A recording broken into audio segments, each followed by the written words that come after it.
My son was thrown out of his home at 6:17 in the morning. When I got there, he was sitting on the cold concrete steps, holding his 4-year-old daughter asleep in his arms. Beside him were 2 suitcases. Just 2 suitcases.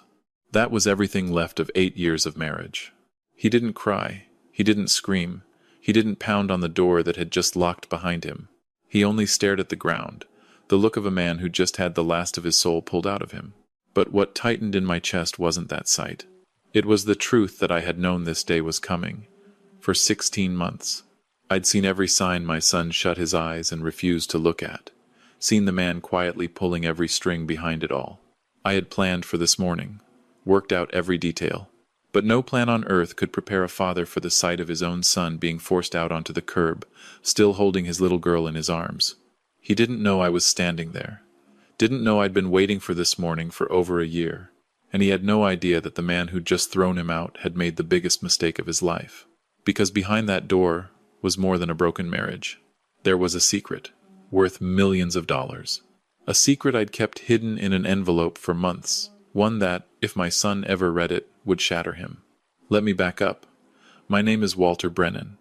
I'm 63, retired structural engineer, and I raised my son Caleb alone after I lost my wife Eleanor to ovarian cancer when the boy was 12. I'm telling you that so you understand the shape of us. We are quiet people. We fix things. Caleb grew up to be the kind of man who still writes thank you notes by hand and means every word. He taught American history at a public high school in Asheville, and if you want to know everything about what a person values, look at what they're willing to be underpaid to do. He didn't marry for money. He married a woman named Delia Marsh because he loved her laugh and the way she remembered small things people told her. And I still believe she loved him back. She is not the villain here. Keep that in mind, because it matters later. Delia's father is a man named Roland Marsh. If you live anywhere near Buncombe County, you've seen the name on buildings. He owns 6 commercial properties downtown, 2 auto dealerships off the interstate, and the kind of quiet influence that gets phone calls returned in minutes. He walks into a room and waits. He never learned how to be uncomfortable, and I knew the first time I shook his hand that this was the most dangerous thing about him. A man who has never been told no will eventually decide the word doesn't apply to him. Caleb brought them both to my house for a holiday dinner 3 autumns ago. Delia was warm. She asked real questions and listened to the answers. But Roland walked through my home the way an inspector walks through a building he's already decided to condemn. He didn't say anything cruel. He didn't have to. He paused a half-second too long before he called my place charming, like he'd reached for the word from a high shelf. I handed him a glass of sweet tea, and I smiled, and I watched him the rest of the night. By the time he left, I had the whole man mapped, and I didn't like the blueprint. Here's where I have to be honest with you. If that were your child bringing someone home, you'd have felt it too, that small cold drop in your stomach when a stranger looks at your life and quietly prices it. I said nothing. A man's happiness deserves a clear run before you start pointing at cracks, so I filed it away. That's what I do. I file things away. They married 8 months later at Roland's estate, 200 guests, an open bar that never blinked. Roland gave a toast that was really a speech about himself, about the high standards he'd raised his daughter to expect, about the responsibility of joining a family like the Marshes. He said it warmly. Everyone laughed in the right spots. Caleb laughed too. I didn't. I drove home that night turning one word over in my hands. Responsibility. The slight weight he'd put on it. The way it sounded less like a blessing, and more like a lease with a clause nobody had read out loud. I parked in my driveway and sat in the dark a while. Then I went inside and wrote the date down. The first entry in a journal I'd keep for over a year. My granddaughter came 14 months into that marriage. 6 pounds, a full head of dark hair, and a chin that was pure Caleb. He called me from the hospital at 2 in the morning, and his voice was a voice I'd never heard from him before. Cracked all the way open, brand new. "Dad," he said, "she's here. She's perfect. I can't even, Dad, she's just perfect." I drove through the empty mountain dark, and I sat at that nursery glass and looked at her for a long time. We named her well. He named her Nora. And something settled into my son the day Nora arrived, the way ballast settles into the hull of a ship and finally lets it ride steady. He'd always been good. Now he was anchored. He read to her every single night, He signed up to coach a soccer team for kids who could barely walk. He was her father in every way that has ever counted. I need you to hold on to that sentence. Every way that has ever counted. The trouble didn't arrive all at once. It never does.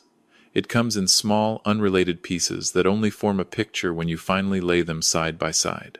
About 8 months in, Caleb mentioned Roland had offered him a job. Not building anything. Roland wanted him to connect with community stakeholders, which is a polished way of saying he wanted a well-liked school teacher to be a friendly face for projects that needed one. He wants me to leave teaching, Caleb told me. But Dad, it's 3 times the money. I asked what Delia thought. He paused. She thinks I should take it. I asked what he thought. He said he was considering it. I told him to take his time. And I said nothing else. He took it 2 months later. I visited his new office on the 4th floor of Roland's flagship building. Big window, leather chairs, a lot of mahogany that felt borrowed instead of earned. Caleb wore a suit that didn't quite look like him yet. He was proud, and I was proud of him for being proud, and underneath that I was sick with worry about everything he'd set down to stand in that room. Because here's what I've learned in 63 years. When a powerful man hands you something for free, he isn't giving. He's installing a lever, and one day he's going to pull it. It was my neighbor Sam who pointed me down a road I hadn't thought to walk. Sam's worked family law for almost 30 years. He's not my lawyer, he's the man I've shared a fence and 1,000 Saturday mornings with since before Caleb could drive. One evening on my porch I was just thinking out loud, not accusing anyone of anything. Sam went quiet a while. Then he said, Roland gave him the job, but did he ever give him an actual contract? I didn't know. I called Caleb that night and asked like it was idle curiosity. There was no contract. He was month to month, classified as an independent contractor. More flexible for both of us, Roland had told him. Sam looked at me over his coffee the next morning and didn't say a word. He didn't need to. That was the morning I started keeping real notes. I want to pause and talk to you directly for a second. If you have ever sat across from someone you love and realized they've walked into a trap with a smile on their face, and that telling them would only make them defend the person setting it, then you know the specific loneliness I'm describing. You see the whole thing. You can't say it yet, so you carry it alone. I carried it for a long time. 5 months into that journal, Delia came to my house alone. That had never happened. I made her coffee, and she sat at my kitchen table and stayed silent a long while before she spoke. Walter, she said, I need you to know I love Caleb. I told her I knew. And I love Nora more than anything. I knew that too. She looked into her cup. My father has ideas about how things should be, about what Nora's life should look like. And sometimes his ideas and Caleb's aren't the same. I asked what kind of ideas. She looked up, and what I saw in her face was a woman standing at a fork in a road she never chose, and wasn't sure she was allowed to walk away from. He wants Nora raised a certain way. The right schools, the right people. He calls it the right foundation. He thinks Caleb is a good man, but not, she stopped. Not what? I asked. She didn't answer. She finished her coffee and left 20 minutes later, and she hugged me at the door longer than she ever had. I stood in my kitchen after the door clicked shut and I didn't move for a long time. That night I called Sam, and then I did something I'd never imagined doing in my life. I hired a private investigator. His name was Dean Holloway. Sam vouched for him, and he was quiet and patient and thorough. I asked him to map the financial structure between Roland and my son. What Dean found went so far past what I'd feared that I had to read it twice. The house Caleb and Delia lived in, a brick colonial in a leafy neighborhood. I'd assumed they bought together, was owned entirely by a holding company that Roland controlled. Caleb's name was nowhere on the deed. It never had been. Roland had called it a wedding gift and simply never transferred a thing. The salary came through a third-party LLC. The whole arrangement meant Roland could end it any day with none of the protections a real job carries. And the prenuptial agreement, the one Caleb had signed with a lawyer Roland recommended, was written in language Caleb's attorney had called standard, but which Sam, reading it 3 years later, called extraordinarily one-sided. I read that prenup on a Tuesday at this same kitchen table. I read it twice. Then I sat back and I thought about the word charming. Now I have to tell you the part that changed everything. Not the money. Not the house. This is the part that kept me up at night and turned everything I did afterward into something cold and exact. In the course of his work, Dean spoke to a nurse who'd briefly worked at the clinic Delia used during her pregnancy. The nurse was long gone from that office, and had no loyalty to anyone. She told Dean that during a hard prenatal appointment, Delia had confided she wasn't certain Caleb was the father. I sat with that for 3 days. 3 days, doing nothing, just holding it. Then I built a careful little plan. I told Caleb I was finally putting together the family health history. Eleanor and I had always meant to make that her cancer made me realize how much it mattered. I said I wanted blood types, basic genetic markers, and that it'd mean a lot to include Nora's too. I found a home kit. I said we'd make a project of it. Caleb thought it was a beautiful idea. He had no idea I was also sending a separate cheek swab one Nora had given me. During one of the weekends she stayed here. The weekends she called Grandpa Camp to a private lab on its own. The results came on a Wednesday. I read the envelope once. Then I slid it into the drawer in my study, beneath the journal. Caleb was not Nora's biological father, and I want to be very clear about what I did next. Nothing. I made no call. I gave no sign.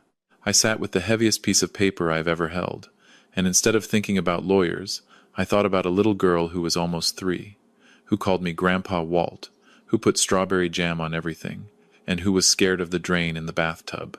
I thought about what she needed, and then I started building. Let me be honest about something, because I owe you that. If that envelope had landed in your hands, I don't know what you'd have done. I don't know if I'd judge you for any of it.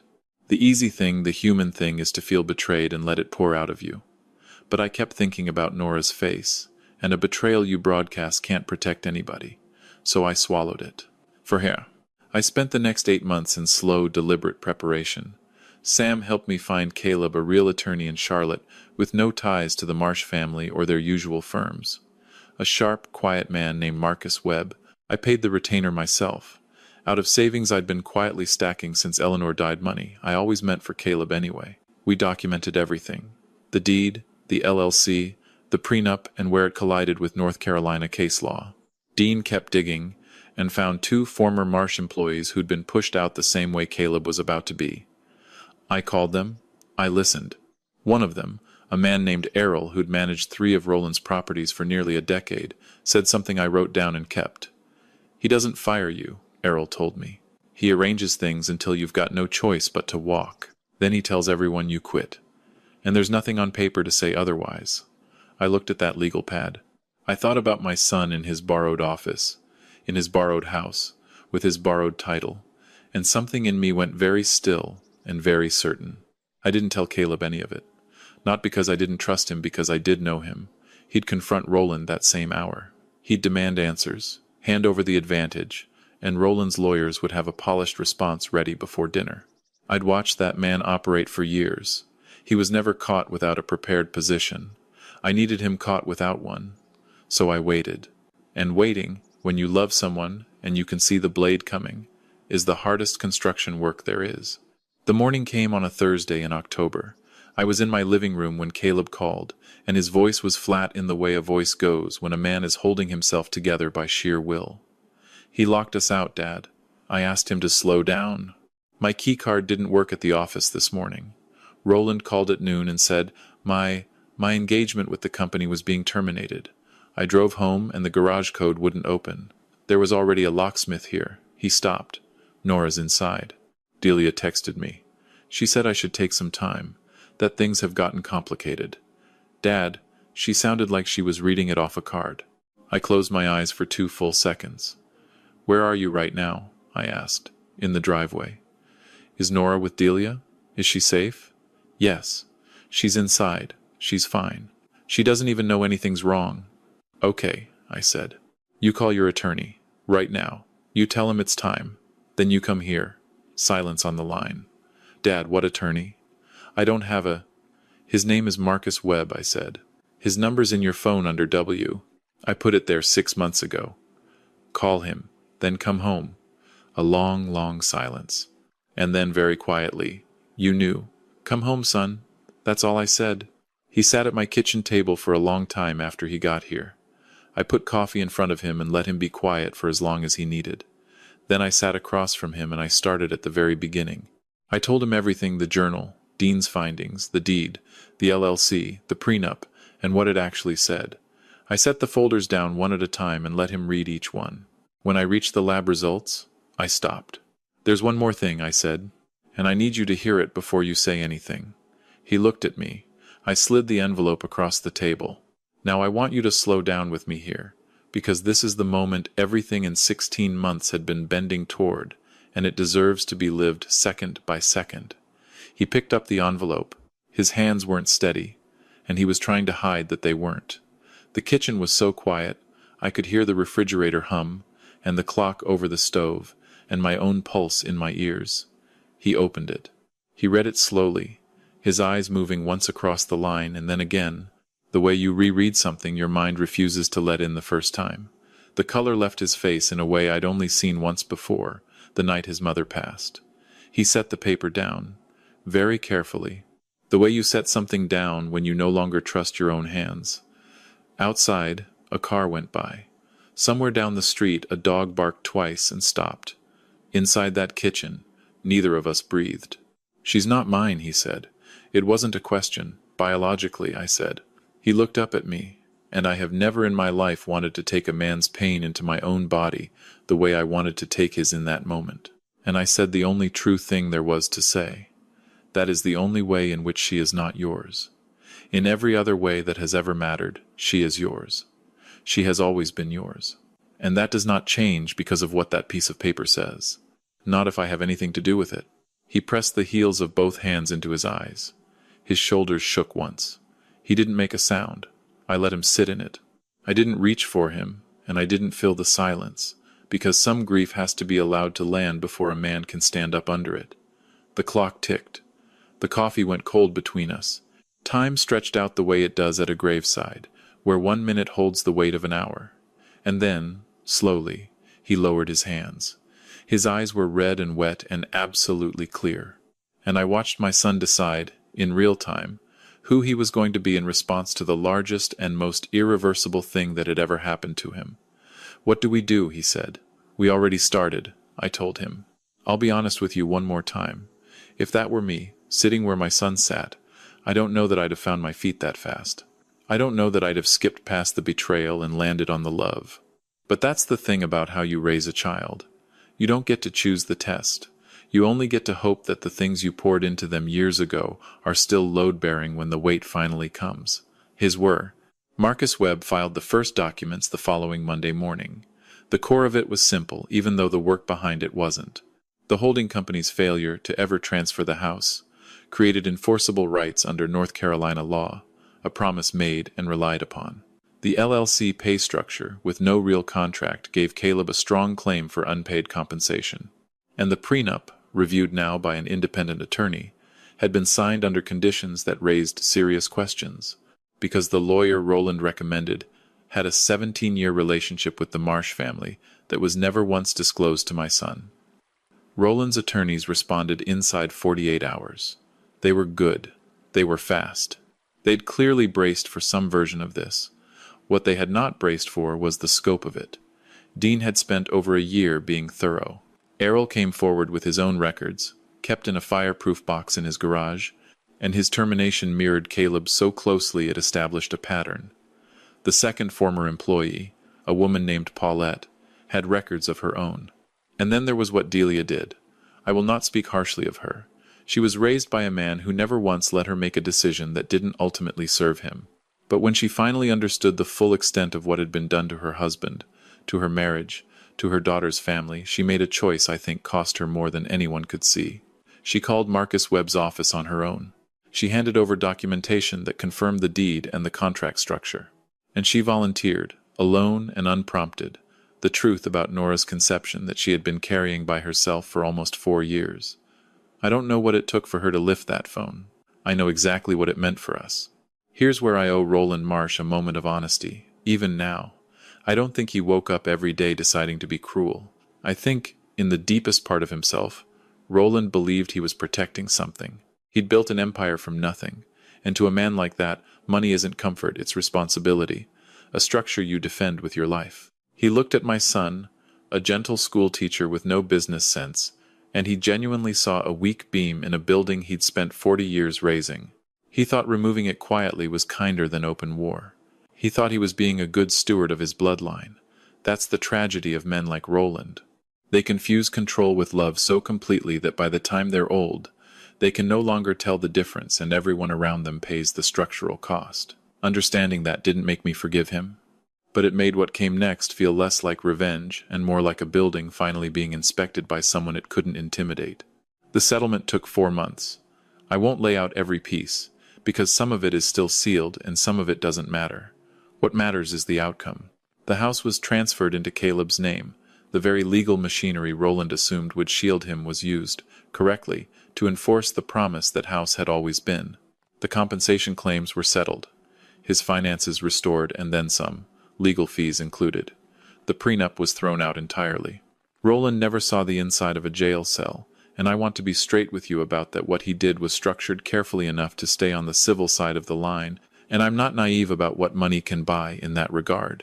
But 2 of his largest commercial partners, once they understood the pattern laid out in those proceedings, quietly walked away from him. A development deal he'd chased for 3 years collapsed in financing. The name stopped opening every door it used to open. I'll take that. I'll take that all day. This is the part of the story where I tell you what it taught me, because I think you came here for more than just the ending. This whole thing taught me that the most dangerous people in your life rarely raise their voice. They smile, they give gifts, they build the cage one comfortable bar at a time, and by the time you notice, you're already inside. The mistake most people make is believing that love and generosity always come without a hook. They don't always. And the thing Delia understood, in the end, that nobody else in that family ever did, was that protecting a child sometimes means betraying the person who raised you. So here's something you can actually do today, and I mean today. If someone has given you a home, a job, a future, put your name on the paperwork. Read the deed. Read the contract. Love and signatures are not the same thing, and the people who tell you not to worry about the difference are usually the ones counting on you not to look. And here's a question I want you to sit with after you close this. If everything you have right now were quietly held in someone else's name, how free are you really? Nora turned 4 in January. We had her party right here, because Caleb's living with me for now while he figures out what comes next. She wanted a princess theme, so I spent a Saturday afternoon letting a not-quite-4-year-old jam a paper crown onto my head while I sat on the back porch in the cold and told her I was the king of the frozen mountain. She thought this was the single funniest thing that had ever happened in the history of the world. Caleb stood in the doorway watching us, working through something not grief exactly anymore, more like the slow work of accepting a new shape for a thing you thought you understood. He's doing that work honestly. He picks her up and drops her off and reads to her at night when it's his time and coaches that soccer team every Saturday morning, and he has not faltered once. Not one single day. People sometimes ask me if I feel guilty for letting him walk through those months in the dark. I don't have a clean answer. What I know is that if I'd told him early, he'd have confronted Roland from raw feeling instead of from strength, and he'd have ended up isolated with no way out. What I built took time and silence, and the discipline to hold a plan steady while every instinct screamed at me to act. Was it right to let my own son not know? I don't know. I know it was necessary. Before I let you go, I want to hear from you, because I read every single comment, and your answers are why I keep telling these. Tell me honestly, do you think I was right to keep my son in the dark while I built all of this? Comment number 1 if you think I did the right thing protecting him in silence. Comment number 2 if you think a father owes his son the truth the moment he knows it, no matter the cost. Comment number 3 if you're somewhere in the middle and still turning it over. And while you're down there, tell me where in the world you're watching from, and what time it is where you are right now. I love seeing how far these stories travel in the dark. And if you've ever had someone with money or power look right through you and decide your life was theirs to rearrange, tell me about it. You are not as alone in that as you feel. If this story moved you, even a little, do me one small kindness and subscribe before you go. It's just me and a handful of people who care about stories like this, and every single subscriber genuinely keeps this channel alive. Stay a while. There are more stories coming, and I'd like you here for them. This is a fictional story inspired by real emotional experiences, fully rewritten and reimagined in Asheville to create original content. Any resemblance to real people or events is coincidental.